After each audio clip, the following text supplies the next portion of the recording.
Boa noite. Alfredo Bolo Júnior, mestre em História Social, doutor em Educação e apaixonado por educação histórica e autor de livros escolares. Eu quero convidar a minha parceira, querida professora Cris Ferreira. Boa noite, Lucas. Boa noite, Vanessa.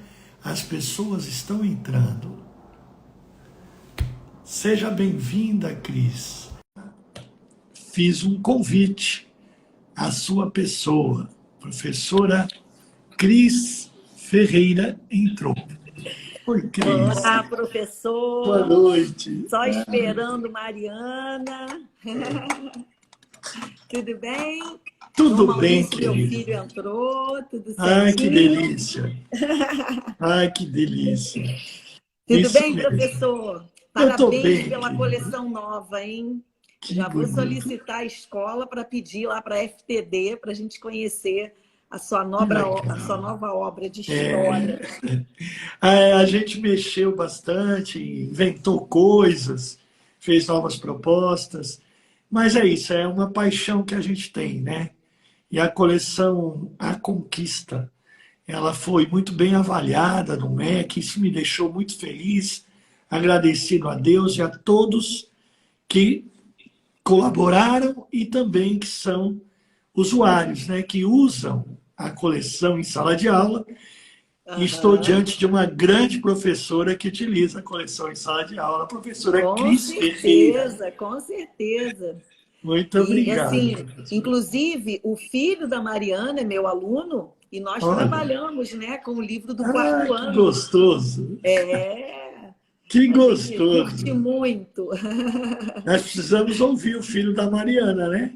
Ver o Não que é? ele acha. Não é Frederico, verdade? ele adora, ele é super interessado. O pai dele também é professor de história, então Que delícia. é muito bacana. E com essa mãe Muito também o forte. senhor vai conhecer que pessoa maravilhosa. Ela já entrou. Olha lá, o Que Maurício está me ótimo. chamando de Bolinhas. Fica à vontade, viu? Olha lá, Mercedes Fernandes entrou. Uma grande escritora de Niterói, uma Ai, que queridíssima, querida, que maravilhosa. querida. Eu vou Ó, a então Mariana já convidar, entrou. vamos convidar, né, a professora Mariana, Vamos. podemos? Isso, Ô, Cris, vamos convidar a professora Mariana. isso. Enquanto ela Prof. chega, Mayra, também uma querida educadora, mãe da minha aluna, também que eu adoro, Liliane Fogaça, Paula Piano Simões, uma grande escritora também aqui do Rio de Janeiro. Estou muito Que feliz. delícia. Professora Mariana Leite. Isso. Querida! Olá! Seja bem-vinda, professora. Boa noite, gente. Muito feliz de estar aqui com vocês. Muito Mariana obrigado. é um Muito sucesso no obrigado. perfil dela, professor. Sabe tudo da língua Imagina. portuguesa. Imagina, algo tão despretensioso. Eu nunca pensei que fosse tomar uma proporção tão grande. Olha que delícia. Foi bem bacana, assim, a repercussão, sabe? Porque é uma coisa que eu fazia Sim. em casa, né? Algo tão Sim. íntimo. E, de repente, Sim. postei uma foto, aí o pessoal começou a gostar, e pedir mais, e pedir mais. Quando eu vi, cresceu. Maravilha! Com mais de 100 mil seguidores, ou seja, as pessoas querem aprender português, a falar, a escrever bem, as pessoas têm interesse. A gente tem que oferecer coisa boa, né, Mariana? Sim, Eu acho que a minha proposta foi justamente essa, né? Em meio às redes sociais com tantas besteiras por aí, oferecer algo útil, agradável e que melhore as pessoas, que meu conhecimento possa servir as pessoas da melhor forma possível. Sim. Mariana, querida, por favor, apresente-se às pessoas. Eu convidei. Me apresentei, né? Já vou... Boa noite. Tranquilo. Né? Obrigada aí a todos que estão entrando agora. Muito obrigada. Primeiro, agradecer o convite, adorei o convite, me senti super honrada com o convite, achei o máximo também. Meu filho também adorou, achou o máximo, porque ele sempre vê autor de livro tão distante, né? E de repente, olha, tá aqui, é ele. Você o máximo. Legal. Eu estava falando parecia com uma estrela, sabe? Assim, de Hollywood, assim, tão distante. Não, é aqui, olha só, que bacana. Né? Muito legal. Eu sou professora de língua portuguesa. Eu me formei em letras, né, em 2006. Aí, em seguida, fui fazer especialização, aí fui fazer o mestrado. Eu sempre gostei muito de ser aluna. E eu acho que todo professor tem essa obrigação de ser aluno. Eu sinto falta de sala de aula, não só estar na frente, mas também estar sentada ouvindo. Eu gosto muito do ambiente. Então, eu gosto de me colocar nessa posição de eterno estudante. Eu já fiquei vendo o que eu vou fazer agora, sabe? Porque eu já terminei um curso, aí eu falei, gente, o que eu vou fazer agora? O que eu vou inventar agora? Que eu gosto. Então, eu trabalho em escolas públicas, né? Sou professora na rede municipal, na rede estadual, aqui em Petrópolis. Já trabalhei em diversas escolas particulares também, mas assim que o Frederico nasceu, eu resolvi me dedicar só ao serviço público mesmo, né? A minhas matrizes. Aí saí dos particulares para reduzir carga horária, ficar mais tempo em casa, que eu achei importante também dar essa atenção a ele. Né? Eu já tive em todos os cantos de escola, já tive em sala de aula, na direção, né? Já fui diretora geral, diretora adjunta, né? Já vivenciei muita coisa, fiz curso normal, já trabalhei com criança também, quarto e quinto ano, mas eu gosto mesmo de adolescente, não tem jeito. É a minha Que paixão, legal. adoro. Que legal. E eles precisam tanto de gente que os ame, né? Não É, só que queira ensinar, mas que os ame também. é, Compreenda é esse uma momento que eles estão vivendo, essas carente, aflições, essas... Não é verdade? é verdade. Não é? Eles têm essa... Querida, vou fazer uma pergunta, tá bom, Mariana? Temos tido acesso a dados recentes sobre os prejuízos, os impactos que essa pandemia prolongada, né, 2 anos e pouco, pareceram uma eternidade, e mudaram muitas histórias, né? Histórias de muitas famílias, né? Histórias, né? Então, a gente sabe dos impactos disso sobre leitura e escrita, processo de ensino-aprendizagem, né? Eu gostaria que você nos dissesse, né? Eu estou perguntando aqui, o que você propõe para enfrentarmos essa, digamos, defasagem identificada pelos centros de pesquisa em relação à leitura e escrita? Eu vejo muito isso em sala de aula, né? Esse ano eu tenho turmas variadas, eu tenho turma de sexto, de sétimo, de oitavo. Então, esse ano, vendo esses diversos níveis, eu fiquei muito assustada. Muito. Porque, veja bem, parando para pensar, minha turma de sexto ano, o último ano escolar que eles fizeram foi o quarto ano. Né? Eles fizeram quinto, né? Fizeram quarto ano já meio assim, né? Parou no meio. Quer dizer, foi uma lacuna muito grande. Então, assim, o sexto ano, eu estou sofrendo mais com isso. É uma questão de falta de rotina. Eu vejo que eles chegaram sem aquela rotina mesmo do horário, sem aquela organização. Eu vi que eles saíram da casa dos pais muito paparicados, sabe? Aquela atenção toda ali, né? Ficar em casa, ali, tudo ali. A criança, o adolescente, de repente ir para uma sala de aula, né? Com 30, 35, juntou todo mundo. Então, todos os problemas juntaram ali. Então, eu tenho muitos alunos ansiosos, com crises sérias de ansiedade, sabe? De sair de sala porque não está passando bem. Eu tenho alunos com depressão, vários adolescentes com depressão. Então, a gente vê aí reflexos.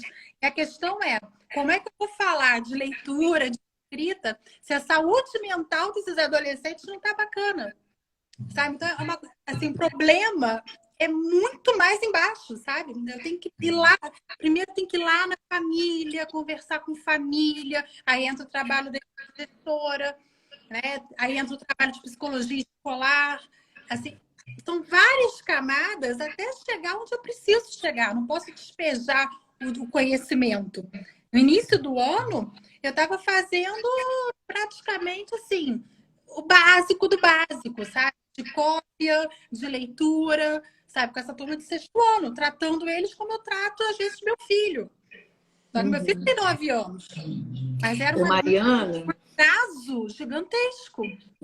e tem uma outra coisa também, Mariana, que o menino, a menina da escola pública, uma grande parte dessa população não teve acesso às aulas de forma remota, da Ainda maneira que as crianças, como o seu filho, o meu, tiveram.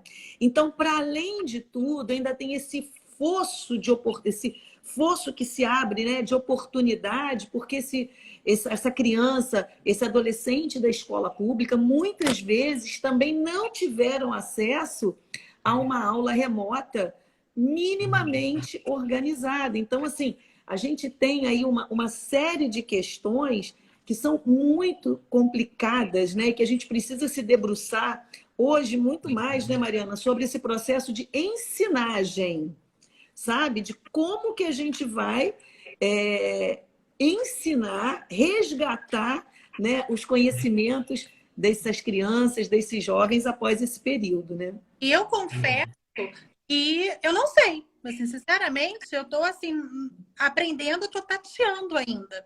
Eu ainda estou no diagnóstico, porque o que acontece? Numa sala com 30, 35, quem vai para esse caminho? Quem vai para esse? Quem vai para esse? Então, ali eu tenho grupos que uns escrevem muito bem, outros estão lá atrás, os outros não tiveram aula nenhuma remota por conta aí de dificuldades de internet, luz, enfim.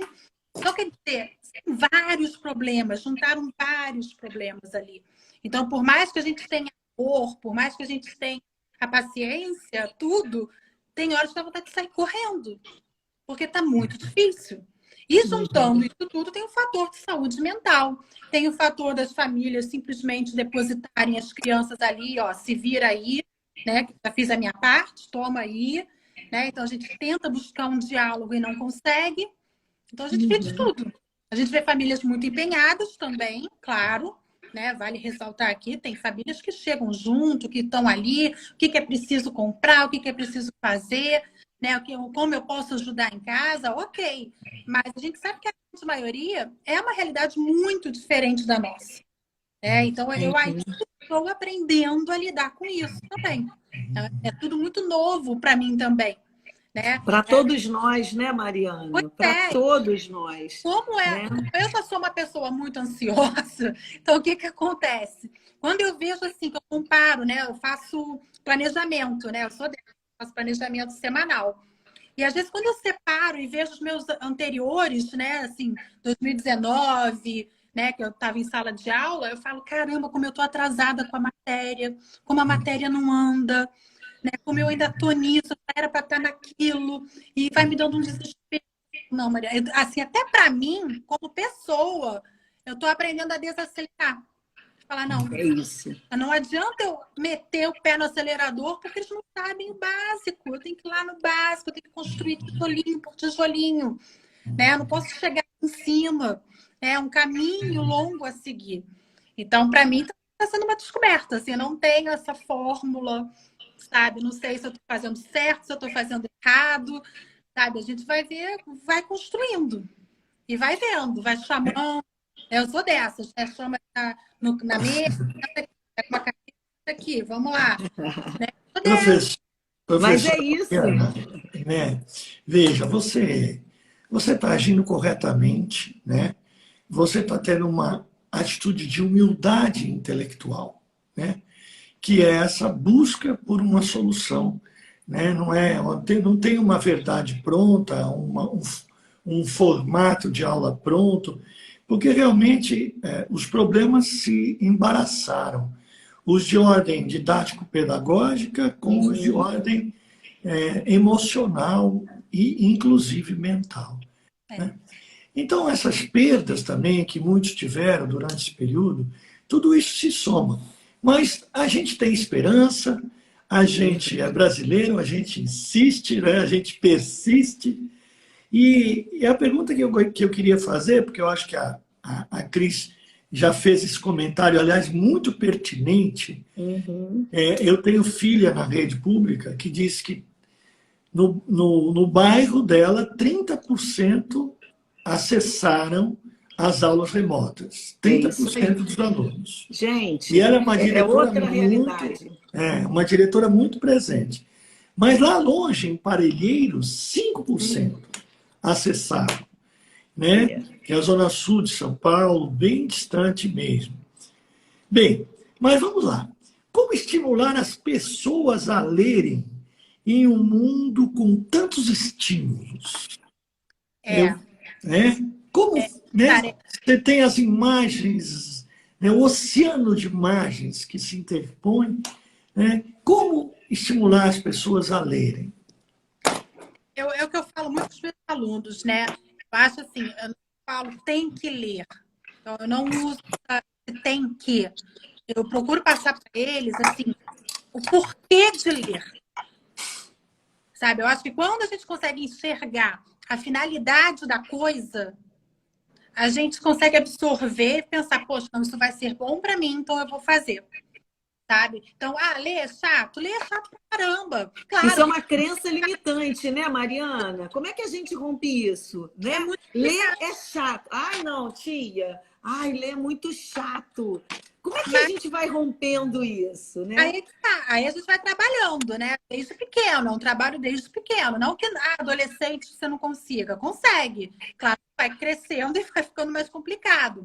Mas se você desde pequeno começar, não, olha só, vamos separar um horário, né? Você tem que ler, mas para que ler? Né? Sempre a finalidade da coisa, né? Por quê? Porque você vai compreender o mundo melhor, porque você vai escrever melhor, porque você vai ter um conhecimento perene dali, você vai dialogar melhor com as pessoas, você vai fazer mais contatos, você vai ter mais repertório.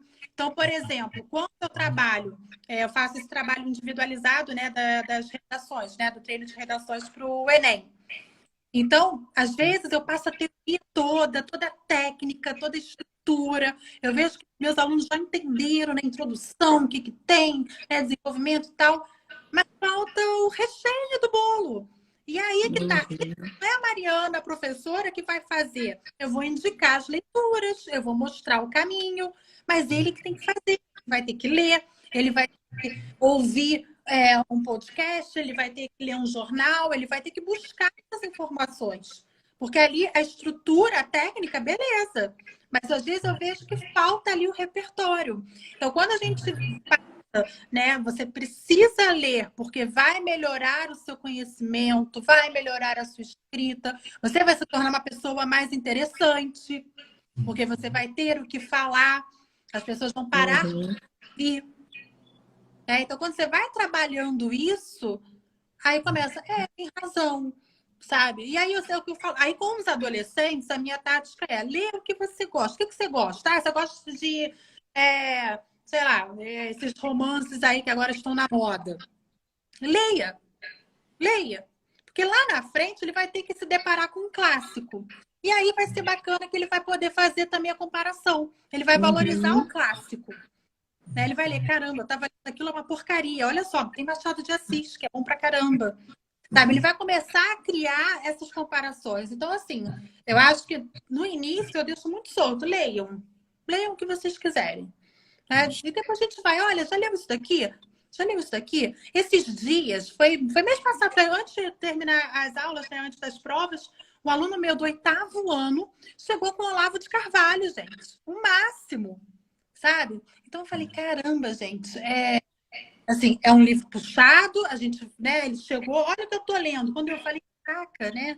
Então, assim, porque a gente vai orientando, a gente vai mostrando caminhos. E era um aluno que lia besteira, né? Que ia lendo essas literaturas traduzidas, né? Porque ainda tem isso também. A gente não lê mais literatura brasileira, portuguesa, né? Lê traduções. Né? A gente já não conhece mais o perfil de um autor, a gente conhece o perfil de tradutor. A gente não conhece mais as minúcias da nossa língua, porque muito se perde, né, em traduções. Então, eu uma outra coisa também, Mariana, que você está falando, né? Eu acho que há que se ter também uma postura leitora por parte do professor, né? Porque o professor que não lê, né? Porque eu tive uma pessoa muito querida, né? Que ela dizia uma coisa muito séria. Ela dizia assim: ninguém dá o que não tem, né? A gente não pode dar o que a gente não tem.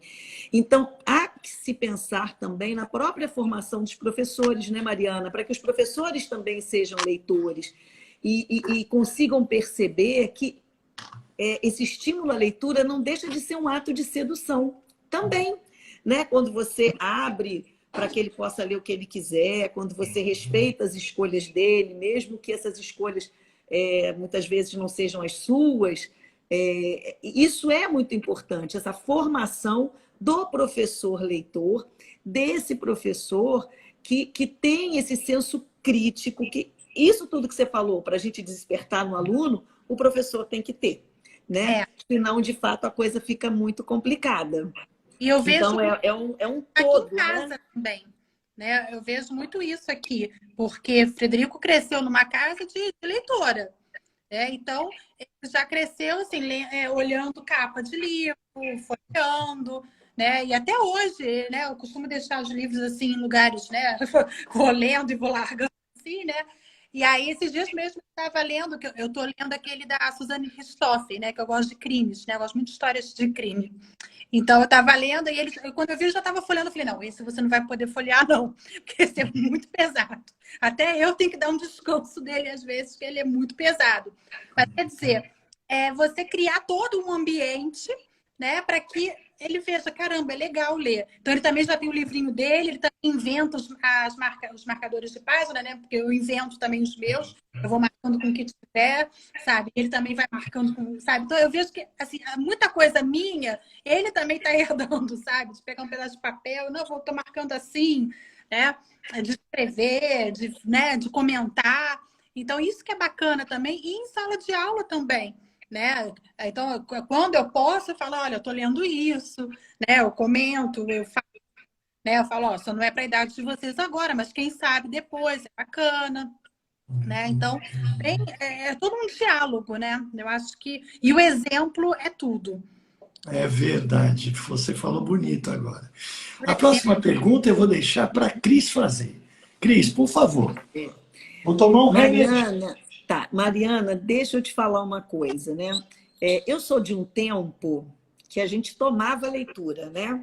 Eu tomava a leitura dos meus alunos pequenos. Eu sou desse tempo.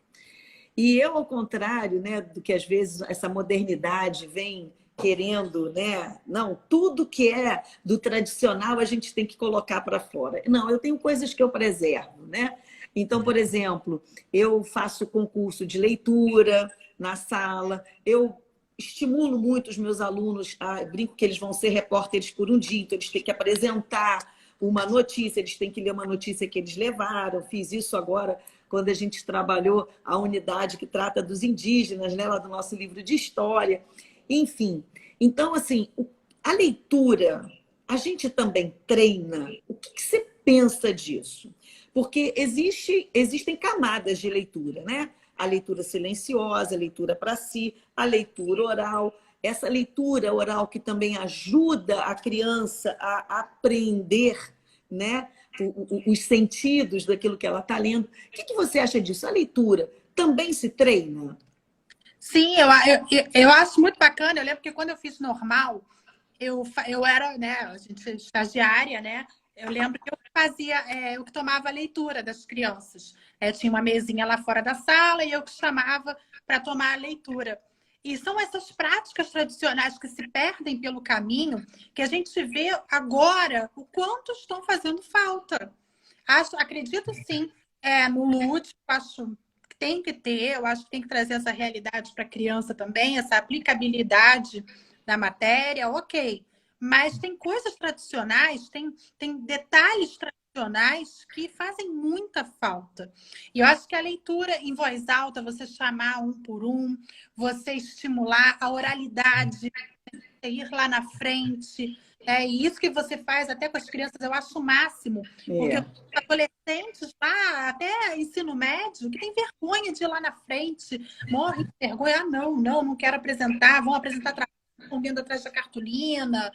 Então, esse trabalho lá de pequenininho é o máximo. E a gente pensa, né, em leitura, mas a gente lê o mundo, né? A gente pensa muito em leitura, livro, jornal, coisas impressas, mas a leitura é de tudo. A leitura Exato. é não verbal, é tudo que você vê, né? Esses dias eu fiz aí um tour com o Frederico em Petrópolis, né? Porque ele não conhecia a Casa de Santos Dumont, né? Essas coisas. Eu falei, gente, que vergonha, né? Tem que levar o menino. Aí ele achando o máximo. E assim, a leitura que ele fazia dos quadros, os comentários, tudo. Isso é leitura também. Isso a gente tem que explorar. Então, são diversos níveis, sim. Né? E a questão, né? Aí existem vários, né? Aí a gente esbarra também na questão de interpretação. Inúmeras mensagens. Ah, Mariana, meu filho sabe ler, tem uma pontuação bacana, ele respeita bem, tem uma boa dicção, não sei o quê, mas não entende nada que lê. Então, quer dizer, o que está faltando aí? Vamos lá, vamos puxar. Né? O que você... Parágrafo por parágrafo, ideia central, palavras-chave. Então, tem muitas técnicas, né, que você vai fazer com a criança e vai estimulando isso, para puxar isso também da criança. Mas eu acredito que tem como treinar, sim. Acredito muito na leitura em voz alta. Eu acho que leitura em voz alta é ótimo para memorizar, para você se ouvir, para você ver entonação, tudo. E tem várias técnicas, né? Eu vejo as pessoas, mas eu não tenho fluência. Trava-língua, olha que coisa mais simples, né? Trava-língua, fluência. Então, são coisas tão simples do dia a dia que se perderam. Didaticamente, se perderam. Você não vê mais, assim, eu vejo, né? Eu reparava muito, né? Como eu fiz normal, eu sempre reparei muito em mural de escola.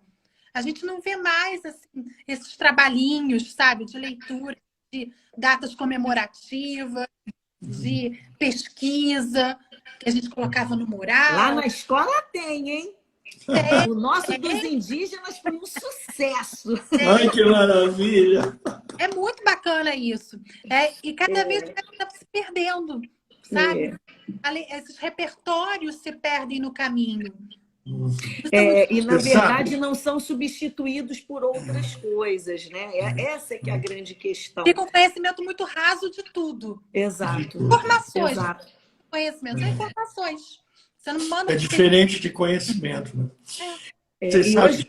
em educação, Pode falar, professor. tem muito essa coisa de...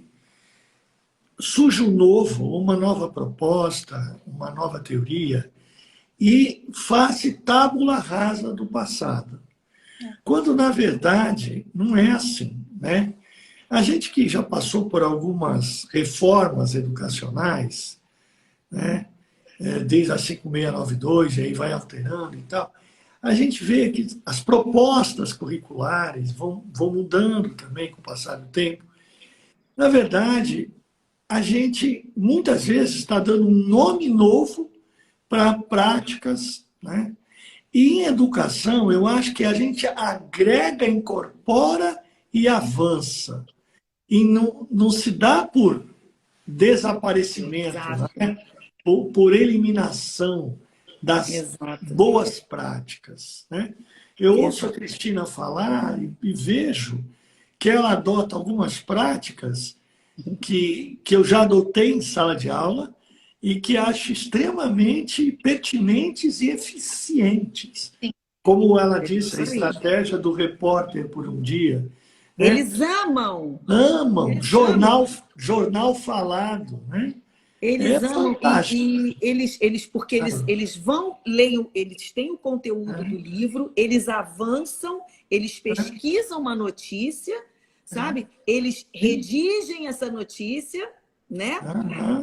Não é copia e cola do Google, e aí eles apresentam na frente, sabe? Eu fiz até plaquinha, jornal ambiental, até botei foto lá, né, Mariana, na plataforma. Você vê, o filho dela, por exemplo, que era um menino muito tímido, né, Mariana? Um garoto muito introspectivo, né? Que tinha uma questão, assim, para se colocar, uma certa dificuldade. Hoje ele é o primeiro que quer ir lá. Ele está muito, no bom sentido, sem vergonha, porque ele está se sentindo seguro, né? Então, ele quer apresentar, ele quer falar. Então, isso é fundamental, né? É você ampliar essa leitura de mundo. É o que eu digo. No caso, né? A gente tem a leitura do livro didático, né? O livro didático, na verdade, ele é a ponte que te leva para atravessar para inúmeros outros caminhos, né? Ele não é um fim nele mesmo, sabe? Isso, então, isso é uma quando ferramenta. a gente entende isso, né? Que o autor do livro, ele é alguém que te dá a mão e te leva, e você pode seguir os seus caminhos, até porque os livros vêm com um manual, né, para os professores, sempre para avançar com várias outras, isso que você falou que é fundamental, leituras de mundo, sugestão de filme, sugestão de histórias. Por quê? A gente tem que avançar, né, Mariana?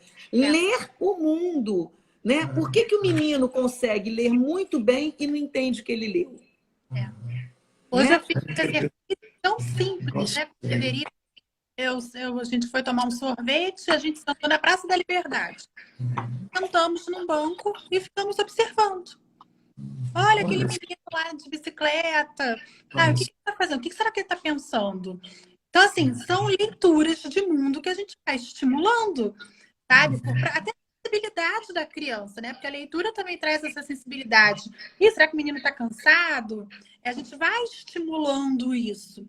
Então, é uma coisa tão simples, né? Às vezes as pessoas, vou gastar dinheiro, né? Pensam em coisas mirabolantes. É simples, é sentar num banco de uma praça, é observar, é puxar pela criança, sabe? Observar o mundo à sua volta. E, com certeza, numa próxima redação que for pedida, ele vai lembrar, teve aquele dia que eu sentei ali, né? Vou fazer a história do menino da bicicleta, que a gente viu, sabe? Então, a leitura desperta isso. E eu vejo muito isso aqui em casa, como ele ficou sem vergonha, né? Pela segurança também do professor em sala de aula. Eu acho que aí entra a figura do professor, da preparação que o professor tem também, né? Porque não é fácil ficar numa sala de aula ali com 20 crianças, todo mundo quer falar ao mesmo tempo, todo mundo se empolga, faz qualquer coisa muito diferente em sala de aula, dá um rebuliço enorme. A gente sabe disso. Né? Então, é o controle também do professor, é o domínio ali, não, né? Vamos organizar. E às vezes o professor tem um pouco de receio também de fazer essas coisas, porque, não, é muito mais fácil eu ficar falando ali na frente, o aluno lá fingindo que está ouvindo e está tudo bem. Né? Então, gente, eu vou contar um caso para vocês. Quando eu adoro. Olha só esse caso. Tinha um menino que ele liderava o fundão. Tá certo? Isso, o líder do fundão. Ele não negociava, não tinha negociação. Então, gramática, ele não acentuava acento, ponto de tipo nenhum, nem vírgula, nem ponto e vírgula, nem ponto final. Não tem negociação. Ele entregava os trabalhos assim. Mas eu percebia nele uma inquietude, uma inteligência, uma percepção até diferenciada, sabe? E também muito irrequieto, muito ansioso. Aí eu utilizei aquela técnica do tribunal do júri, né?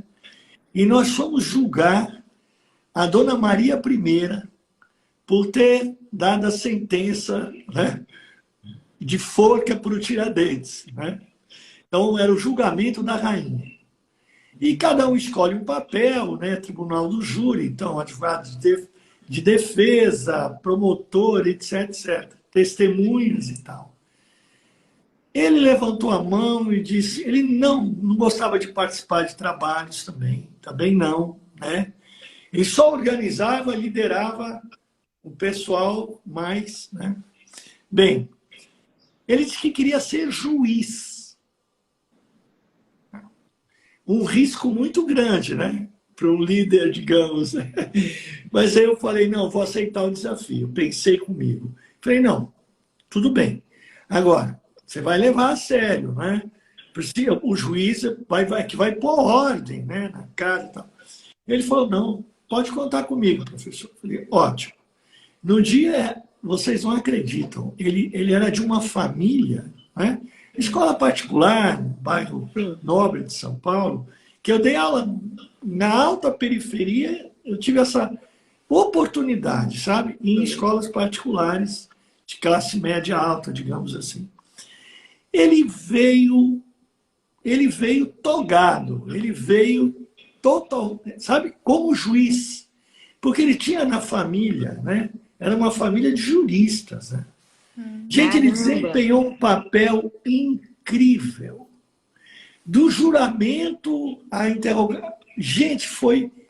E mostrou um senso de justiça, ele se mostrou não só justo, mas equânime. Gente, eu me emocionei muito. E a atitude dele, a partir daquele dia, foi uma atitude diferente. Ele foi objeto de admiração das colegas. Um 7º ano, tá? 7º ano, 13 anos, 12, 13 anos. Então, essa coisa do protagonismo do aluno, essa coisa que você faz, Cris, ela é tão importante, tão maravilhosa, porque ela modifica vidas. Isso. Né? O filho da professora Mariana não vai te esquecer nunca mais, né? Porque com você ele ganhou, né, coragem de se posicionar, de protagonizar. Né? Esse é um depoimento que assim... E, professor, essa sua história só vem coroar o que a gente está conversando aqui, né? Exato. Que as nossas práticas, pela leitura, pela escrita, pela produção textual, elas têm que atravessar outras linguagens. Isso. Não tem jeito.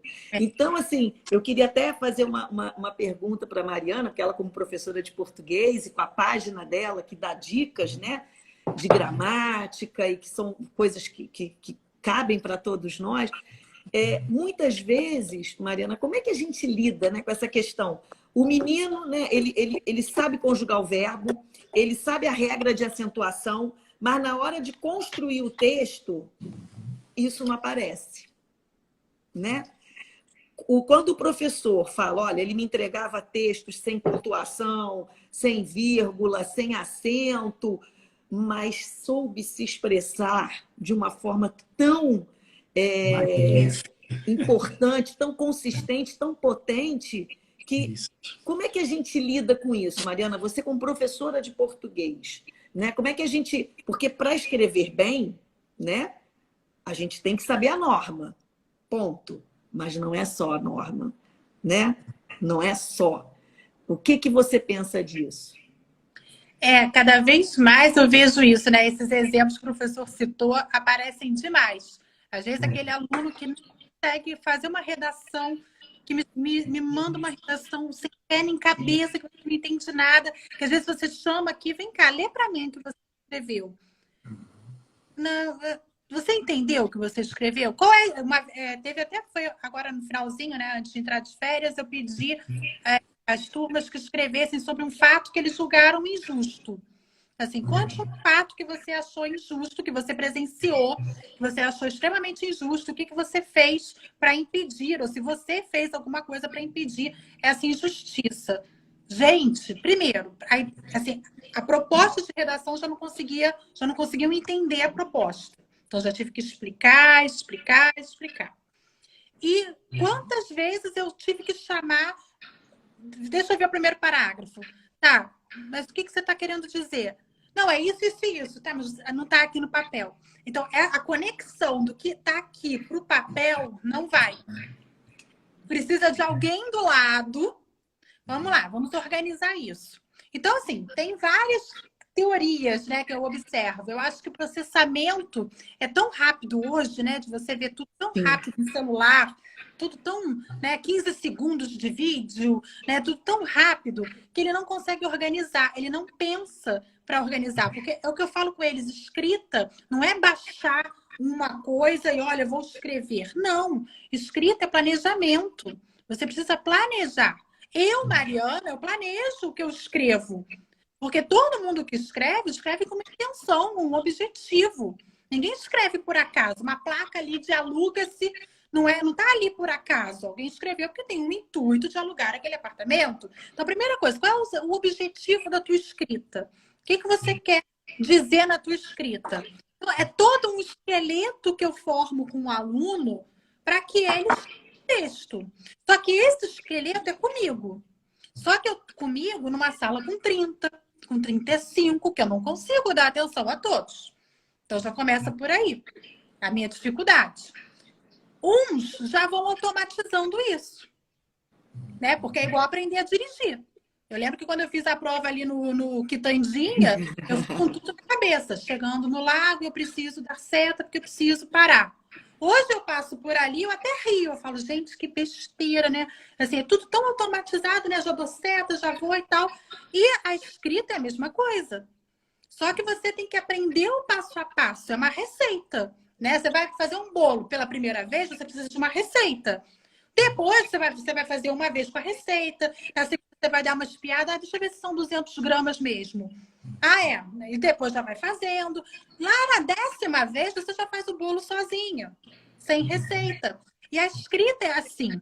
Então, eu procuro ensinar para os meus alunos o planejamento, a organizar as ideias. Como se organiza, né? Uma narração. Caramba, quais são os elementos de uma narração? Você tem que ter o quê, como, onde, quem. Aí eles ficam olhando para mim, tipo, como é que ninguém falou isso antes? Sabe? E eu fico muito simples. Só que precisa de um planejamento. A gente não escreve baixo uma luz, escrevo. Eu, Mariana, preciso de planejamento. Para tudo a gente tem que planejar. Uma lista de compras para ir no mercado. A gente tem que planejar, a gente tem que sentar. Sabe o que eu preciso? Vai lá no armário. É tudo isso. Ou seja, né, Mariana, é a gente abandonar essas práticas que só parece que automatizam, né, o aluno. Né? Você cobra aquela coisa automatizada, aquela gramática normativa, e aí é justamente isso. E é isso que dá trabalho, né? Eu sempre costumo dizer, eu como professor Boulos, e como você também, Mariana, eu tive o privilégio de trabalhar nas escolas de comunidade, né? Inclusive eu e Mariana trabalhamos juntas numa comunidade bem carente da nossa cidade, né? E trabalho numa escola de classe média alta, né? De pessoas nesse nível aí do seu aluno, filho do juiz. Então, e o que a gente percebe, né, Mariana? Não sei se você vai concordar comigo. Hoje, essa falta de carne nesse esqueleto, ela é geral.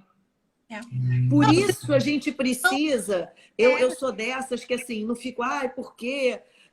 Nossa, são muitos alunos, é o que temos para hoje. Vamos fazer o que é possível, né? Se a gente não conseguir atingir os 35, se a gente fizer diferença na vida de meia dúzia, a gente já está fazendo muita diferença. Eu sempre pensei assim. Também não né? quer. Exatamente, porque são muitos fatores, né?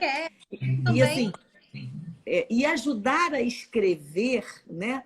Você estimular essa escrita, também eu acho que é como você disse, é um treino, mas um treino que pode ter inúmeras formas de serem feitas, né? Você vê lá que com a galerinha do 4º ano, eu expliquei como é que a gente vai fazer um parágrafo explicativo.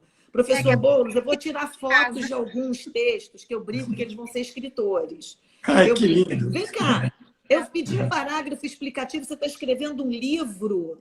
Porque eu dou as palavras-chave, né? Por exemplo, o último que a gente fez, que foi sobre as capitanias hereditárias. Eu dei umas 6 palavras-chave. Falei, agora vocês vão explicar o que são as capitanias, mas vocês têm que entrar, mas não é emendar uma palavra na outra. É você criar todo o contexto. Então, professor, eu tenho criança que começa contando lá da chegada dos portugueses e vai dizer, o Frederico é um. Ele desembesta escrever. Por quê? Porque ele já faz as conexões, ele percebeu que a capitania hereditária, ela não é um evento histórico fechado nele mesmo. Né? Ele é o resultado de todo um processo, né, de colonização. Então, assim, creio, né, Mariana, assim como você faz com seus alunos, a gente precisa disso, né? E até a gente, quando os pais nos pedem dicas, ensinem esses meninos a escrever, né? A ler um parágrafo, a retirar as palavras que são essenciais, a partir delas, cria agora o seu parágrafo, né? Legal. É isso, dá trabalho, mas não tem jeito, né? E assim, gente, eu quero aproveitar a presença da Mariana para fazer uma pergunta, porque eu entrevistei uma professora Maria Bajute Pacha, de Belo Horizonte. Maravilhosa. E teve um momento que ela disse uma coisa que me impactou, e eu queria ouvir a sua opinião a esse respeito. Ela me disse que considera o gênero, quer dizer, dissertação no vestibular, como uma coisa autoritária. Por que sempre uma dissertação? Por que eu não posso avaliar um aluno no vestibular por meio de outro gênero, tá certo? Textual. O que você pensa disso? O aluno fazer uma poesia no vestibular ou fazer uma crônica, enfim, né?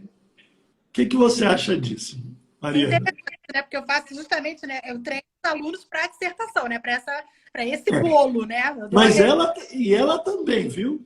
E ela também. Eu acho assim, agora a professora falando, né? Eu acho assim, um absurdo pedirem um texto dissertativo ainda com proposta de intervenção. Gente, são adolescentes, né? Proposta de intervenção, né? Assim, você vai propor uma solução para esse problema, né? Eu acho assim, um exagero. Eu acho que poderia ser um texto narrativo bem escrito, né? Poderia ser um texto injuntivo, sei lá, sabe, variado. Por que sempre a dissertação? É porque hoje, aí também eu Que acho legal. Então você concorda com ela, né? eu acho que hoje tem essa questão que todo mundo tem voz para dar opinião. Todo mundo hoje tem um celular para ligar uma câmera e dar opinião. E pouca gente tem argumento.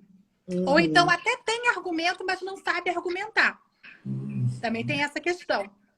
Então, assim, eu vejo que o texto dissertativo, ele poderia ser uma das opções, não a única. Porque a gente, hoje em dia, né, a gente tem essa questão da opinião muito forte, né, de você propor, né, mas eu acredito que poderia sim haver outros gêneros. Eu acho que você não pode avaliar só por um ângulo. Eu acho que existem aí tantas coisas, sabe? Uma poesia, algo... Né? Eu ia me dar bem, se fosse poesia. Então, que legal. acaba que quem tem o lado mais técnico se dá bem. Quem domina essa técnica, quem consegue, né, ter essa sensibilidade de pegar a técnica do texto dissertativo, se dá muito bem. Né? Tem o repertório, tem a técnica, mas às vezes não sabe contar um fato. Não sabe contar ali o que aconteceu, que a senhora foi atropelada ali na esquina. Tem dificuldade, se enrola com os tempos verbais. Entendeu? E tem que se pensar também, né, Mariana e professor, até essa questão da correção, né? É também algo que a gente precisa se atentar, né? Porque a correção ela já é subjetiva, né? A redação do Enem ela tem lá uma fórmula, a gente sabe disso, né? O aluno que segue aquele padrão, ele consegue uma boa nota. Né? Como disse não necessariamente ele pode ser até um bom ter uma escrita tão variada, mas enfim, mas talvez tenha também essa questão até de como pensar uma banca, né, para corrigir muitas vezes textos com outros gêneros, mas eu também acho que tinha que se ampliar. Vou pedir um favor para a Mariana. Mariana, a alfabetização. Me fale sobre a alfabetização. Era 3 anos, passaram a ser 2. Letramento, multiletramento ou literacia. Fale para a gente sobre isso. Pois é, o que acontece, né? Depois que inventaram essa questão do ciclo de alfabetização, parece que as crianças estão piores do que antes, né? Porque aqui em casa, Frederico já saiu praticamente do Jardim 3, já conhecendo todas as letras, já fazendo os encontros vocálicos básicos. E aí eu fico pensando, gente, por que um aluno de escola pública não pode também? Sabe? Qual é a diferença?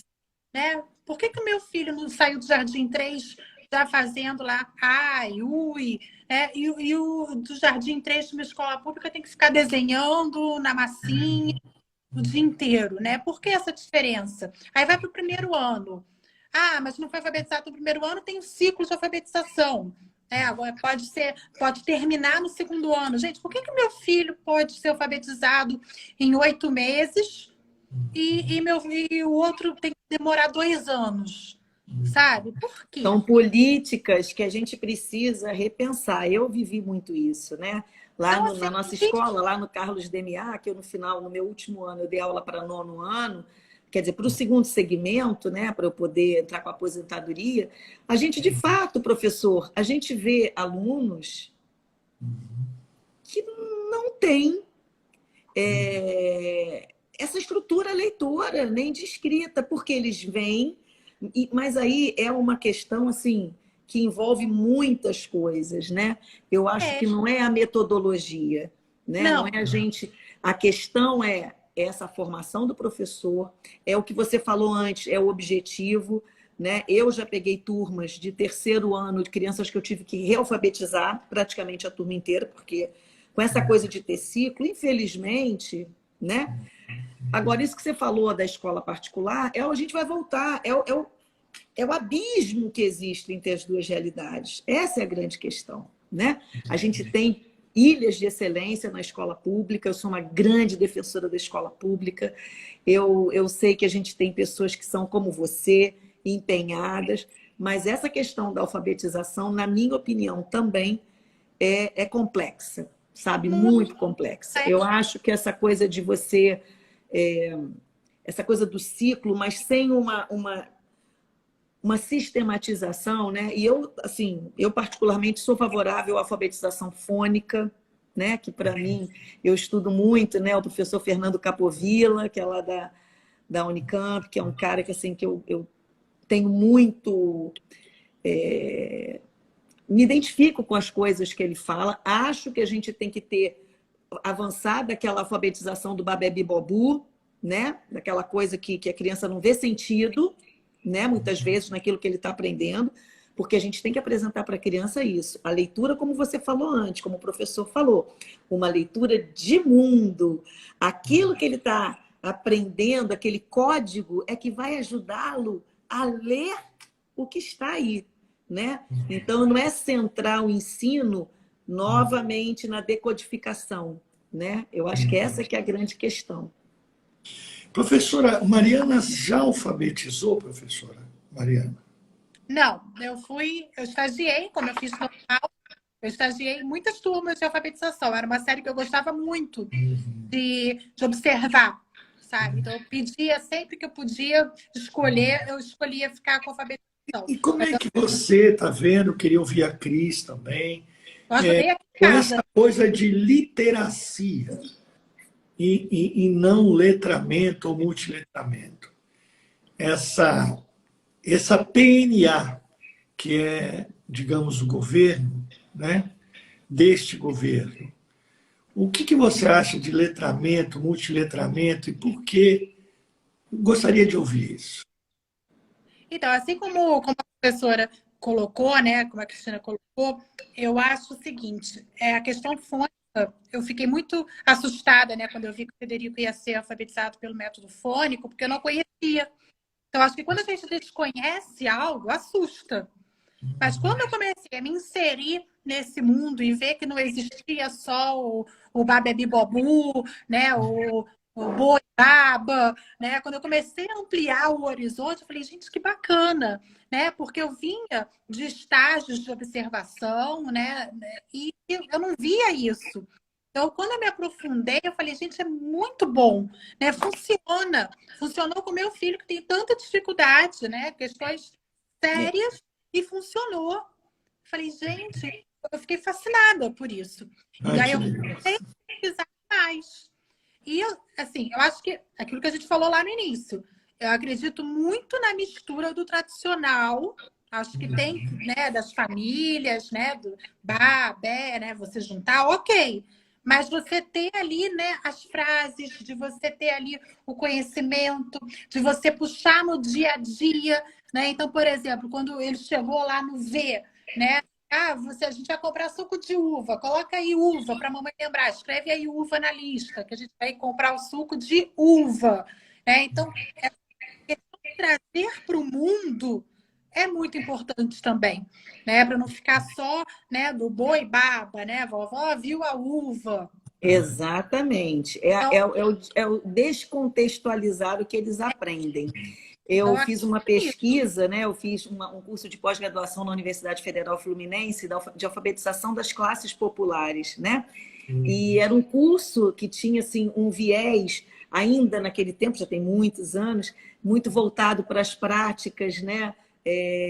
Mais construtivistas, né? Os estudos de Emília Ferreiro, que eu valorizo muito, mas não entendo isso como método. E eu, com um grupo de crianças que eu pesquisei, eu fui levá-los à biblioteca. Eles não eram meus alunos, eles eram os alunos de alfabetização que eu estava desenvolvendo um trabalho específico com leitura, mas de literatura, né? E aí, quando a gente chegou na biblioteca, foi muito engraçado, porque eles começaram a pegar os livros e tal. E aí eu virei para um menino, Matheus, nunca vou esquecer isso. Ele estava sentado assim, eu botei sentado numa roda, eles manuseando o objeto livro. Porque estar na biblioteca é um ato de cidadania. Os meus meninos, Mariana, eram lá do Canto do Cemitério, uma comunidade super carente aqui do lado da nossa cidade, né? E aí o que acontece? Eu falei assim, Matheus, isso, olha que bacana, você está lendo. Ele lá, todo compenetrado, ele... Não, tia, eu não estou lendo, não. Eu falei, mas você está aprendendo a ler na escola. Ele, não, lá eu estou aprendendo Babebi Bobu, não está dando para ler isso aqui, não. Ou seja, eu até coloquei isso no meu texto do meu trabalho de final de curso, porque, veja, aquilo não fazia sentido para ele. Então, não é a questão da metodologia. Você vê, a gente trabalha numa escola onde o Frederico estuda, que se alfabetiza pelo método fônico, que é um método baseado na proposta montessoriana, que é um método individualizado, cada criança vai no seu ritmo e a criança desenvolve consciência fonológica. Só que, atrelado a isso, ela é exposta a textos dos mais variados, desde textos escritos, visuais, textos da nossa cultura popular. E isso vai fazendo com que a criança alimente essa sua formação leitora. Essa é que é a grande questão. É questão de formar a autoestima da criança, né? Da criança ver, caramba, eu consigo, eu estou lendo, né? Eu leio, eu consigo ver o ônibus que está chegando, eu consigo ver um aviso importante, né? Da criança se sentir importante. Porque muitas vezes, na escola pública, é a criança que está sendo a primeira alfabetizada ali, porque os pais não estão... Exato. Então, assim, a criança começa... Posso ajudar os meus pais, né? Eu já leio um jornal, eu já leio um classificados, né? Olha, está acontecendo isso. Isso é muito bacana. Quando a gente ouve essas histórias, emociona, porque a gente pensa assim, não, é muito longe, né? É aqui perto, né? Mas mais perto do que a gente imagina. Gente, que delícia ouvir vocês. Esse depoimento da Cris foi muito bacana, viu, Cris? Olha, o Alessandro está dizendo assim, estudei Instituto Montessoriano e aprendi cidadania e desenvolvimento do ensino. Porque a Maria Montessori, ela trabalha... Essa mulher foi uma mulher revolucionária, né? Uma mulher que, no século passado, ela já tinha uma visão de educação, né? Da coisa de você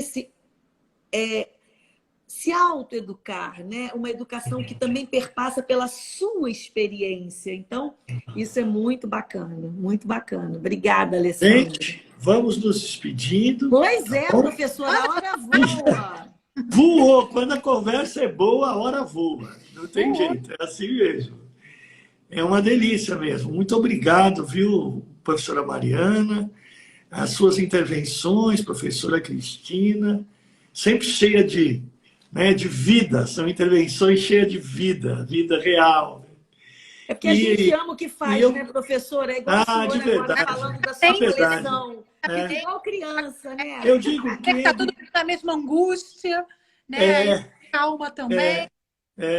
A educação, né, é do coração para a boca e não da boca para fora, né? Eu acho que quem não faz isso do coração mesmo, Exato. Ele não fica na educação, não atravessa, não é verdade? Gente, vamos nos despedindo? Quem começa, por favor? Ai, gente, já a despedida é horrível. Mas olha, a gente gostou tanto de você, Mariana, que a gente tem vontade de convidar de novo, porque você tem muita coisa para contar para a gente, viu? Por favor, professora Mariana. Mas ainda vou chegar lá. Assim, eu acho a Cristina o máximo, já falei isso com ela, assim, eu acho que o trabalho que ela faz, porque acaba ficando muito sobrecarregado para o professor de língua portuguesa, sabe? Sei, Ah, meu aluno não sabe interpretar o probleminha de matemática, é culpa de português. Meu aluno não sim, sabe história, é culpa do professor de sim, português. E a sim. Cristina desenvolve um trabalho que ela pega lá, assim, não importa que eu seja professora de história, eu tenho que corrigir acento, eu tenho que corrigir vírgula. Então, eu Bota acho esses meninos para escrever, para falar, Para ler, para falar. para porque tem cantar, né, Gente, professor? nas minhas palestras eu costumo dizer que ler e escrever é compromisso de todas as áreas, e exato, não só de língua portuguesa, não é? As costas dos professores de português já estão em carne viva, né? É, Por verdade. conta de todos os holofotes, quer dizer, né? é. Agora, a Cristina é o melhor exemplo disso. Eu precisava ter você, Cristina, em todas as palestras, para dizer e apresentar você em seguida. Assim. Exatamente, eu também acho. Porque o que ela faz com essas É crianças, eu fico. fantástico, né? E quando ela conta, a gente faz o filme, né? A gente É? vê a cena. Olha, Vamos, fantástico. gente, nos despedir, então? Vamos, Mariana. Obrigada, Contamos com professor, você. por Gente, mais para esse mim, Vamos. encontro. porém, muito obrigada. Quando precisarem, estamos aí, né? Agradecer demais, agradecer a Cristina que me fez aí o convite, adorei. Professor, muito obrigada também. Né? Obrigado. Meu filho sabe o livro de cor, ele adora. Ai, que delícia. É uma linguagem clara, é É objetiva, maravilhoso. então, Obrigado. sabe? As imagens são ótimas, a gente consegue dialogar ali, fica viajando mesmo, sabe? Então, assim, Ai, É que lindo. maravilhoso. né? E dizer e parabenizá-los. Eu acho que é isso, assim, que bom ter professores assim, né? Saber que a gente pode se espelhar ainda, que existem bons exemplos, né? Que dão força para a gente seguir em frente. É Que isso. coisa E linda. convidar também, Coisa viu, linda. Mariana, seus seguidores que estão aqui. Temos agora, nesse momento, 19 pessoas, mas muita gente já passou por essa live. Quem vai Já. assistir depois, que siga, né, que possam seguir o canal História com Bolinhos do YouTube, que tem pequenas. São filminhos que podem ser usados na aula, que vão despertar vários trabalhos interessantes. O perfil aqui é o História com Bolinhos, o Por Amor à História, que é para os alunos, viu, Mariana? O professor também tem esse outro perfil, Por Amor à História. Maurício até vai conversar com ele semana que vem. Então, Obrigado. a gente tem que justamente fazer essa rede, né? Nós temos que ser rede, temos que nos entrelaçar. Então, Exato. que nós possamos todos nos seguir e nos Isso. nutrir dessa esperança, porque eu acredito que a Isso. gente vai em frente e a gente Isso. não pode desistir, não. É isso. Deus abençoe vocês. Muito obrigado mesmo. A gente vai se inscrever, vai seguir de perto a professora Mariana Leite. A professora Cristina é um exemplo, né, de didática, né, um exemplo vivo mesmo, e é maravilhoso o seu trabalho, Cris. E é um orgulho, é uma honra também estar dividindo a tela com você, Cristina, e com você, Mariana. Vamos marcar o próximo encontro em breve, com fé em Deus, tá bom? Tá Deus bom. abençoe e Professor, um saúde para ótimo vocês, final de viu, semana. gente? Mariana, manda um beijão pro Frederico, tá? Pode deixar. Muito, que eu tô com saudade dele. Ah, tá. Logo, Olha, logo a gente vai estar Diga junto. diga que eu mandei também. Então são Gente, olha dois, tá bom? isso! vai O autor do livro! achar, Ô, Mariana, depois você mostra essa live para ele, que ele vai ficar todo Que louco. legal. né? Ele vai se achar, vai chegar no colégio, já estou até vendo. Vai. Mas Do jeito que ele é, maravilhoso. você sabia que o professor Boulos mandou um recado para mim? Ele é todo assim. É bem isso. Ele é a razão da nossa existência, né? A gente existe o escritor porque existe o leitor. São eles a razão da nossa existência, os estudantes. Não é É verdade? isso aí. Muito Deus beijo. abençoe vocês, gente. Obrigada. Beijo também Até para a próxima. vocês. Tchau, Mariana. Tchau, Tchau, tchau. Muito professor. obrigado, viu? Beijo. Muito obrigado. Obrigada. Obrigada. Vou marcar aqui. Com Deus, gente. Tchau. Obrigado. Tchau. Obrigado, Cris. Obrigado, Maria. Tchau.